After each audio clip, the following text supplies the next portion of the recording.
What's up, everyone? Welcome to the Warriors Report. Now, I have a question for you guys today. Are the Raptors better without Kyle Lowry? And the simple answer is no. But there are some things I've noticed with Kyle Lowry this season, and I wanted to take a deeper dive into it. So I've analyzed how the Raptors play with and without Lowry.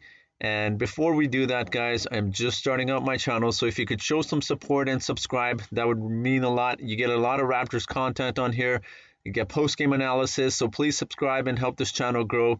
With that being said, let's take a look into it. So when I was analyzing the statistics and just looking at how the Raptors played without Kyle Lowry, in the games he's missed, I had three players in mind I wanted to check out. So these are the three players I looked at. So Norman Powell, Pascal Siakam, and Fred VanVleet. I wanted to look at how their individual performances increase or decrease productivity-wise. And I wanted to see how they play with Kyle Lowry and without him. So let's have a look at Fred VanVleet first. So Fred VanVleet, this is this season, 2020-2021 season. So with Lowry, he's averaging 18 points, 18.2. Assist-wise, he's averaging 6.4. Rebounds is 4.5. Offensive ratings, for those who don't know, is how you impact the offensive floor. So every point you're responsible for. And defensive rating is how you're impacting the game defensively. So you see the statistics there with Kyle Lowry. And then on the right-hand side, you'll notice that is without Kyle Lowry. So Kyle Lowry has missed a couple games this season. So this is how Fred VanVleet has been performing without Kyle Lowry. So you look at, obviously, the points have increased. The assists, almost the same. Rebounds, same too. But what really you'll notice here, offensively, he's having a much bigger impact. So we've known Kyle Lowry is obviously sharing the floor with Fred VanVleet.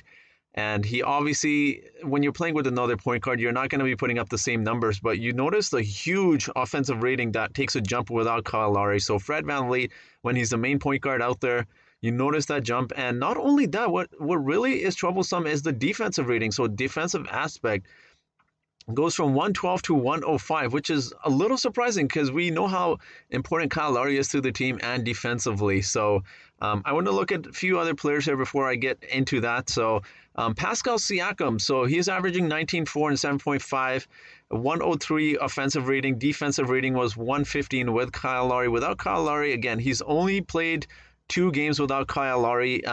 If you didn't watch, he did miss that last game against the Pacers. So this is Pascal's statistics, 2 games without Kyle Lowry.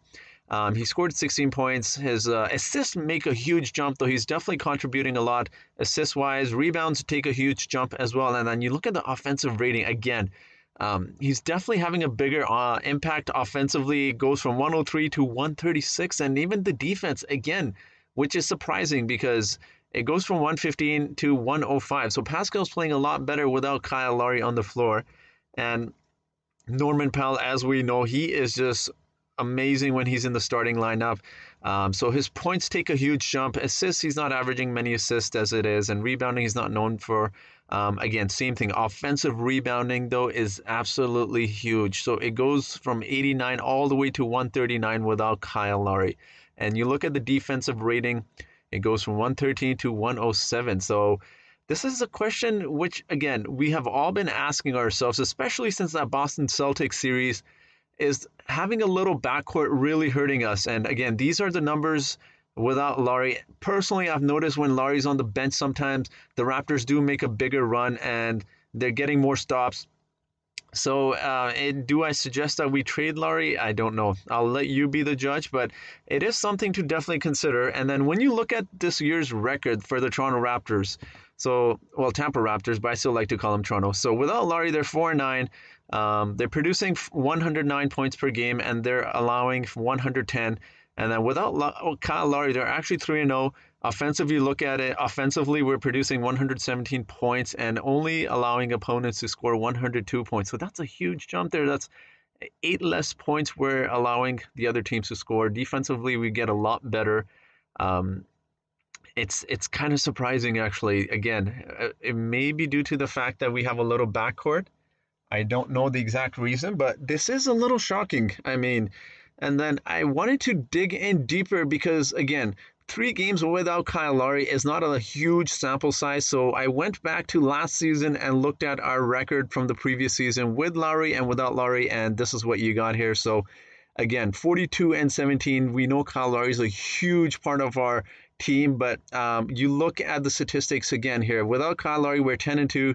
Points wise, it was almost the same, but again, defense, we're holding opponents to 4 less points per game, which is begs the question: are the Raptors actually better without Kyle Lowry, or is it someone else that's the problem? So I'll leave that up to you guys. I do want to hear what you guys think about this again. Obviously, Kyle Lowry is the body and soul of the Raptors, arguably the greatest Raptor of all time. He has brought us a championship, but sometimes it's subtraction by addition. How we saw with DeMar DeRozan, it was tough to see him go, but then other players get a chance to produce more, as we saw with Lowry. When DeMar left, Lowry was scoring a lot more. So I want to hear your thoughts. Let me know what you guys think, and thank you so much for watching, guys. Until next time.